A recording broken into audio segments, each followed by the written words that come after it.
Hey all, welcome back to the Fire and Water Cooking Channel. I'm Darren. It is 2021. It is January 2nd, and we are going to cook up a bottom round roast. We're going to cook it sous vide, then we're going to finish it up on the smoker. We're going to cook this thing for 48 hours at 132 degrees Fahrenheit, and then we're going to take it out, chill it out for a little bit, and then put it on the smoker so we can get a little smoke to it. All right, guys, I'll be right back. Smoking, grilling, getting hot and hotter, sous vide and chilling from fire and water.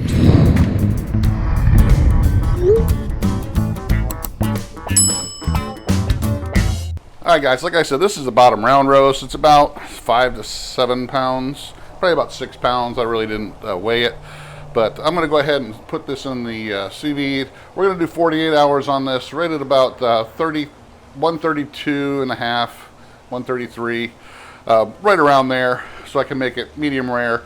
As soon as we take it out of the sous vide, we are going to chill it down so that we can have some time on the smoker to develop a nice bark and a nice smoke flavor to it.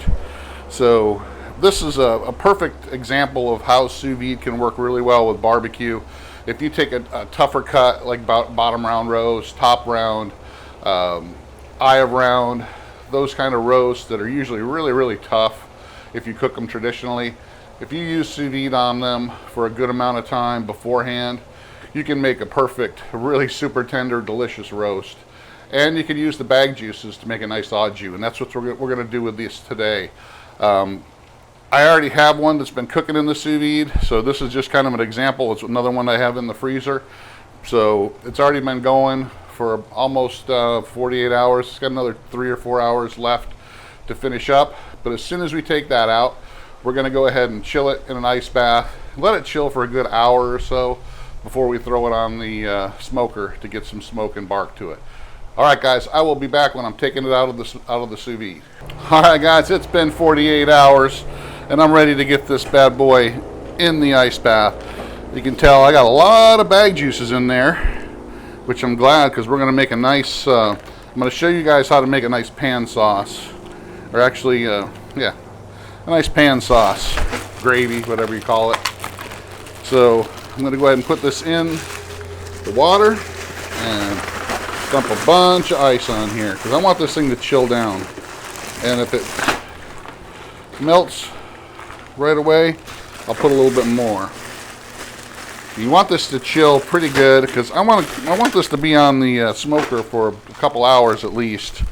So I want this to chill down at least as close to 60 degrees as possible. It might not do that. It might take more than 2 hours to do that. So I don't have all day for it to chill down, but once this gets down, I'll leave it in here for a good hour and 15 minutes or so before I take it out and put it on the smoker. So that should get me down close to 60 degrees internal temp all the way.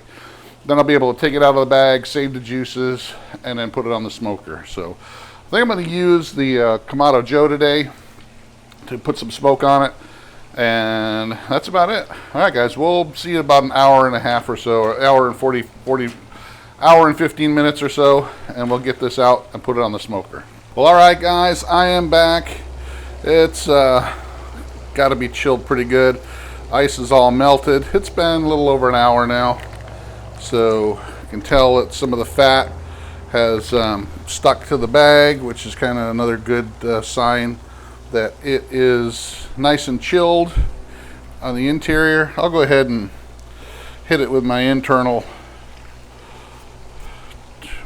instant read thermometer here just to kind of verify what the temperature is. But first of all, I can get it out of this ice bath.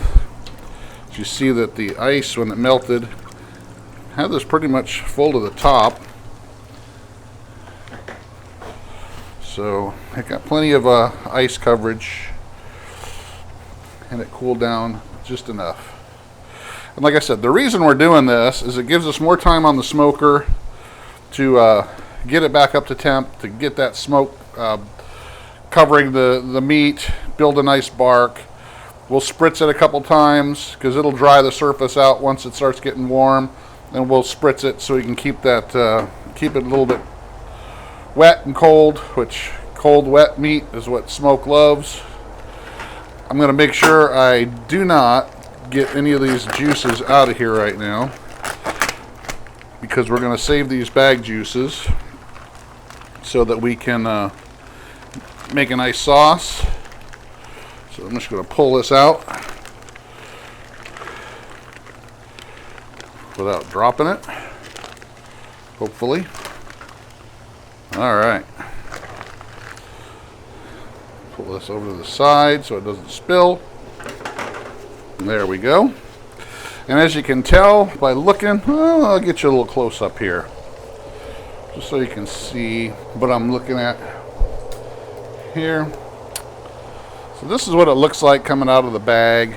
Doesn't look real pretty. You can see a lot of the myoglobin has kind of stuck to the meat there. It's kind of discolored. But it is still nice and medium rare inside, because I did it at 132.5 Fahrenheit for 48 hours. So, but it's nice and chilled now. Looks really nice.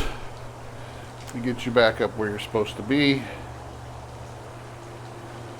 I got my Kamado Joe getting up to temperature. Smoke's rolling. I'm going to go ahead and season this up again with a little salt, pepper, and garlic, which is what I seasoned it with before I put it in the bag or put it in the bath. So a little salt, pepper, and garlic that I make from my Fresh Jack's seasonings. This is just a little salt, pepper, and garlic is a good all-purpose seasoning. And we're just going to flip it. As you can tell, that side's the fat side. Just get it to stick. That moisture that's on there will get it to stick really good. And that's it. We're going to let this sit here for a few minutes while the smoker comes up to temp. Then we're going to put it on. We're going to monitor it just to make sure that it doesn't go over the 132 degrees internal. But it shouldn't take but an hour and a half or so to get it up to temp to where we can eat it. And that's all we're going to do. All right, guys, I'll be back when we're putting it on. All right, guys, it looks like I am ready to put this on. Kamado Joe, it's up over 250, so I'm ready to get this on. I'm not going to let it go much over 275, 300. I am going to monitor it with my Inkbird Wi-Fi thermometer here. I'm going to also monitor the grill temperature as well. I'm going to go ahead. Got some nice smoke rolling there. I'm going to put my roast right here in the middle with right on my rack, so it's easy for me to take it on and off. Put my probe right deep into the meat. Close it up. And there we go. We're going to let that roll till it gets back up to 132 or so. And then we'll pull it off. So I'll be back in a little bit. We'll show you how we're going to make the sauce. All right, guys, just showing you, I'm going to monitor the pit and the internal temp of the meat with the Inkbird, sitting at 86 on the internal and just over 325 on the pit.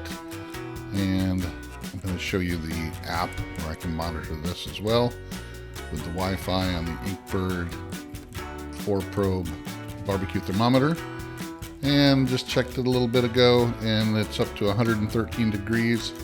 It's about 2/3 of the way there. You check out a nice bark I got going there, nice smoke. I'm going to hit it with a little bit of a spritz. Now I'm going to show you how I'm going to make the sauce. So I'm taking the bag juices, dumping them in the pot. Some of the fat and proteins are sticking to the bag, but you can see it's still kind of red there. So what we're going to do is turn that up to a medium-high heat. We don't really need it to come to a boil, but we just want it hot enough so those proteins will float to the top. And I'm going to show you here just what I'm talking about, and you'll see they'll just start forming a film at the top. Then we're going to add our ingredients for the sauce after we get this all over there. So you can see it starts to boil a little bit, and you'll see that film start to develop at the top. I've got my wire strainer here. I'm going to get most of that out. And then I'm going to try it one more time. I'm going to let it boil just a little bit more to get a little bit more of that out. Then I'm going to clean out the bottom of the pan because some of that stuff will stick to the pan. And we should have a pretty good sauce here now, or au jus ready to be used. About a 1/4 cup of red wine of your choice. A little salt, pepper, and garlic, about a tablespoon of that. Garlic herb seasoning from Fresh Jack's, about a tablespoon of that. And about a tablespoon of their toasted onion seasoning as well. So just a little bit of salt, not too much. I'm going to taste this before it's finished, so you can always add a little bit more salt. You just can't take it out. So let's let the alcohol reduce a little bit and burn off some of that alcohol. Add a little bit more onion here, and let that meld for a little bit. Make sure we got all those proteins, so it's looking pretty good. Then I'm going to take my cornstarch slurry, which is about 2 tablespoons of cornstarch to about 6 tablespoons of water. And that's what's going to thicken up our sauce here. I don't want this too thick, but just thick enough to kind of coat the back of a spoon, or to make it to where you're coating your whisk when you pull it out. You can be able to see here. Just put this in slowly. Don't dump it in all at once. Kind of just make sure you don't get it too thick. And like you see there where it's coating the whisk, that's about the way I want it, right there. Well, all right, guys, it is done. It's right at 132 by what the Inkbird said. Well, let's go ahead and see what my instant read here says, if I can get it out.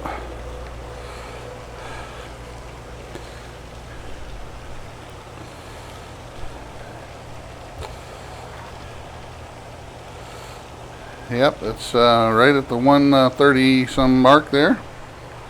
129 is what it says in the middle. Well, let's cut it right open. See how a nice crust it got there? Cut it right in the middle here so you guys can see just what it looks like. Look at that, nice and juicy, nice and pink still. Getting oxidized already, but nice and pink. We'll go ahead and cut a slice off here, right in the middle, so you guys can see it. Remember, that's been cooking for over 48 hours, so awesome. So tender, you can pull it apart. I'm gonna dip it in my sauce. Fold it over here. Oh, that's nice. Super tender. Like a high medium.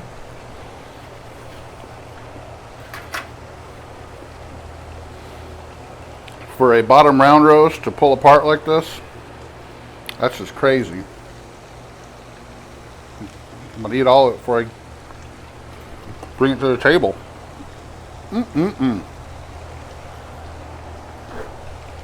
That sauce is killer. All right, guys.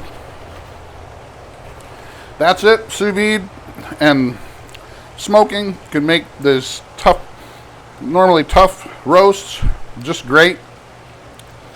Check it out. Make sure you follow us on Facebook, Instagram. Follow the Fire and Water Cooking Podcast. Make sure you check out the Fire and Water Cooking book on Amazon, wherever you find your books.